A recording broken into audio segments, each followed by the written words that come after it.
Hello, everyone. I'm Nathan from the eBook Reader blog. For this video, I'm going to talk about the new Tab Ultra C from Onyx. It's their first 10-inch color e-ink device.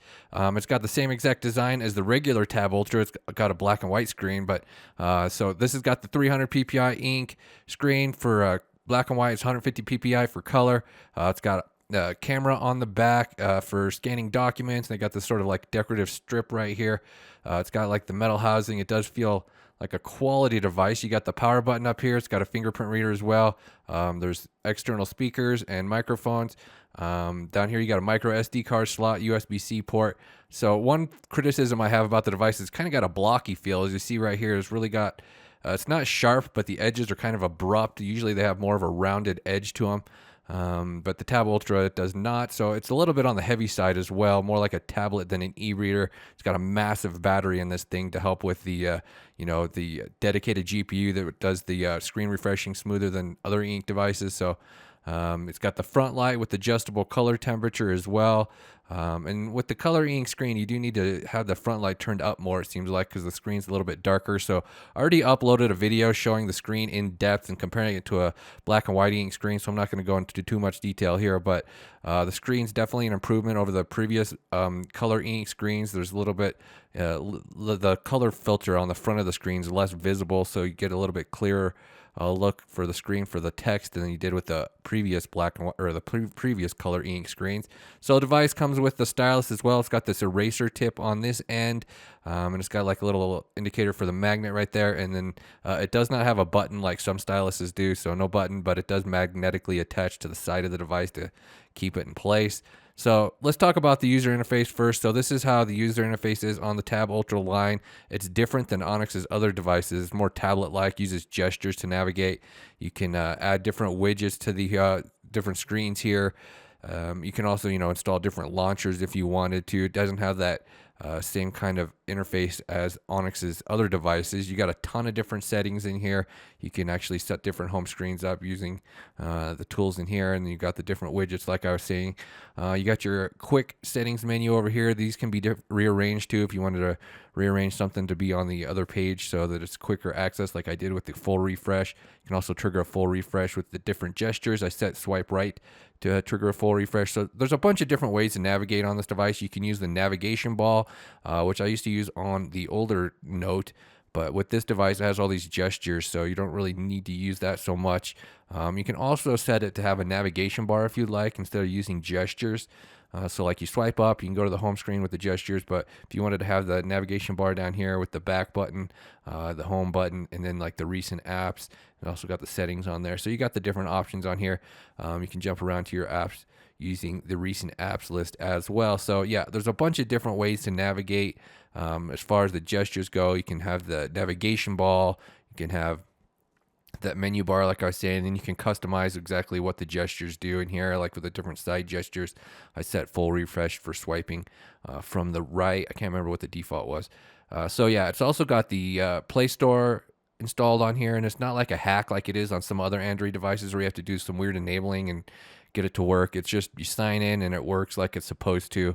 It's a lot easier than previous devices where you had to go through a weird setup process. But so you can install Android apps that way. Let's talk about the Note app a little bit here. So of course, with the color e-ink screen, you've got some different options with the Note app now. Obviously, with the whole different colors, I wrote out all the different colors you have on here. With your pen here, you can choose through all these different options.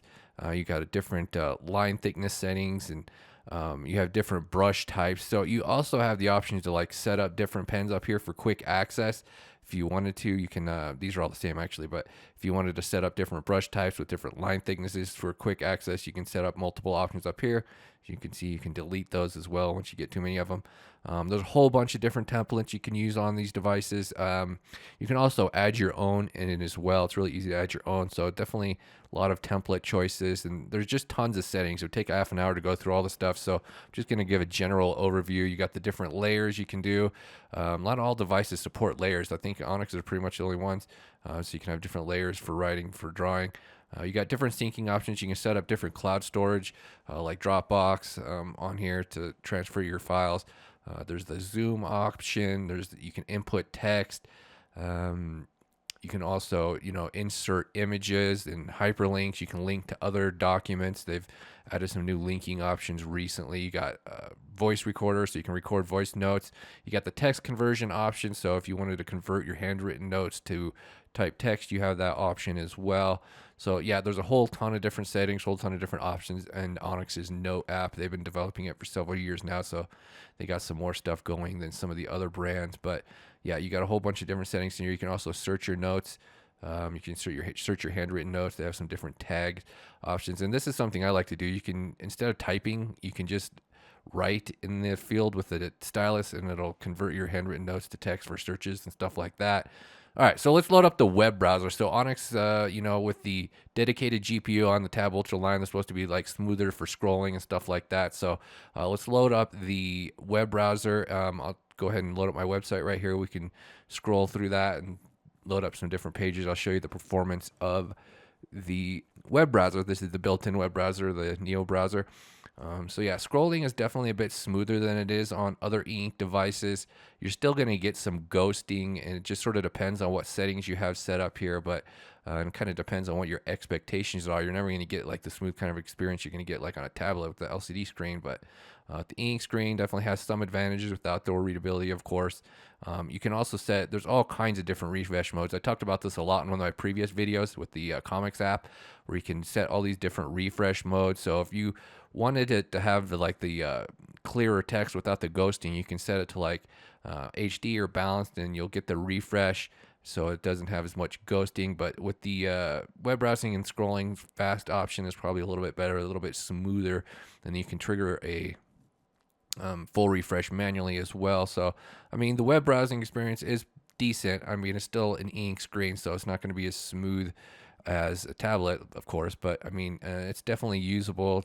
Definitely a lot better than you can get like on a Kindle or a Kobo. Their web browsers are pretty awful, frankly, and just crash most of the time. But it's pretty smooth for the most part. Here's a look at Onyx's description page for the Tab Ultra. It has some animations, so they run fairly smoothly in fast mode here.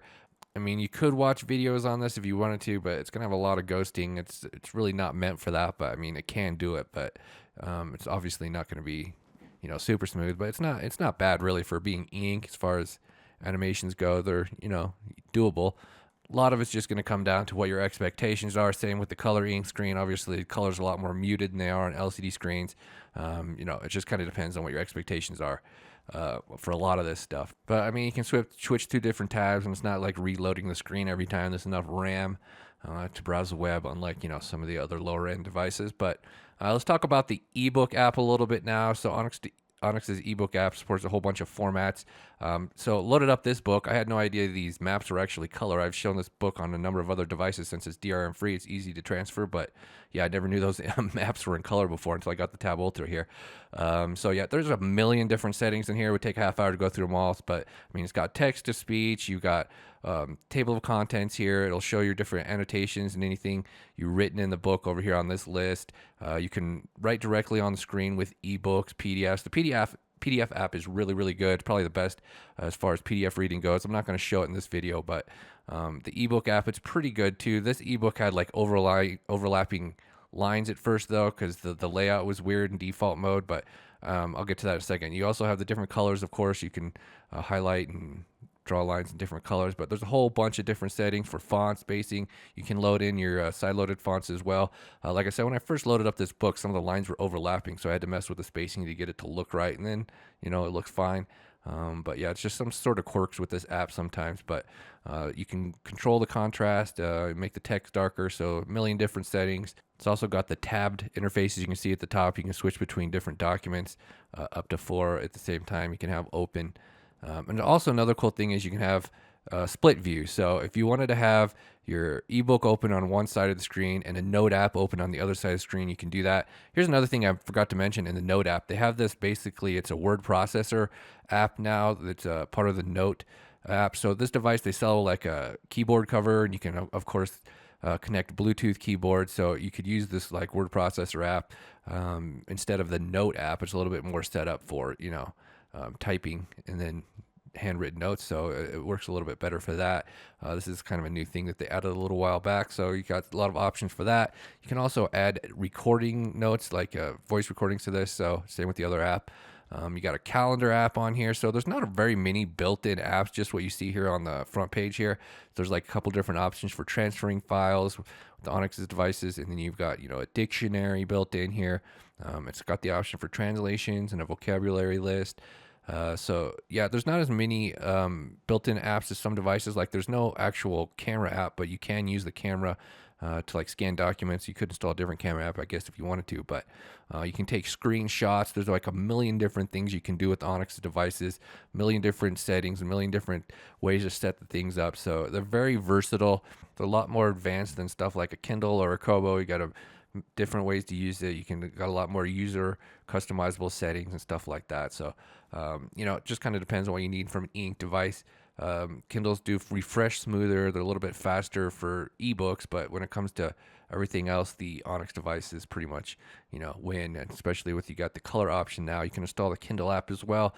I was showing this on the earlier video a lot more with the screen comparison when I was comparing it with the Scribe. So if you wanted to check that out, but yeah, there are a whole bunch of different ways to set up the app with the customization options. But as far as the screen goes, I mean, it looks pretty decent for you know, reading regular ebooks. I've always been critical of the color e-ink screens because it made regular ebooks look worse, like regular black and white text, because the color filter just makes the screen darker and less contrast. But I mean, they're definitely getting better. You can also increase the boldness of the text using the app optimization settings. You can further customize different things on an app by app basis. So for each app that you install, you can have different settings set up for this. You know, it's different DPI settings, different refresh settings. So the automatic refresh isn't working for some reason. Like you set that to work and it doesn't actually do the full page refresh. Of course, you got the different colored highlights. The one advantage with the color screen, obviously reading regular ebooks, you don't really have much of an advantage, but with all the other different color content with comics and everything, I already uploaded a video showing comics in depth on this device with some different apps and some different app optimization settings. So it can be a little bit of a, you know, work in progress trying to get things to refresh right. With all these different settings on here, you got 5 different refresh modes and, you know, different refresh settings in addition to that. So it just kind of depends on how you have stuff set up, and it's going to affect the ghosting and, you know, the screen clarity depending on what setting you have. So the fast settings are really smooth, but of course you get more ghosting. You can do the manual refresh on the screen, but you know, it just sort of depends on what you're looking for and how you have it set up. So Onyx devices do have a basic ebook store in here, but it all just seems to be public domain stuff. So not much of an option as far as, you know, ebooks go from their built-in store. So here is their scanning feature. So you have that camera on the back, and it's primarily meant for scanning documents. It doesn't really have like an actual camera app, but you can use the scan document app. And I got the Kindle handy here, Kindle Paperwhite, so I went ahead and scanned this page, and then you can do some different stuff with it. You can like send it to a Node or a PDF. You do the OCR to get the you know, have it converted to text here in this window. I did speed that up a little bit. It took a little, like maybe 10 seconds longer than it showed. So it's going to vary depending on the size, but you can select that, copy that, and you can just, you know, send it directly to a PDF as well. So you got some different options for the scanning documents feature. So that's pretty unique on the Tab Ultra line with the camera. One thing I don't like about the camera on the back though is it's like it makes the Tab Ultra not sit flat. It sticks out, so it protrudes a little bit. But you know, I mean, it does have some uses. So I'm gonna go ahead and wrap up this video. It's getting really long. Check out the ebook reader blog for more details, and also check out those other 2 videos I already uploaded. Thank you guys for watching. Bye.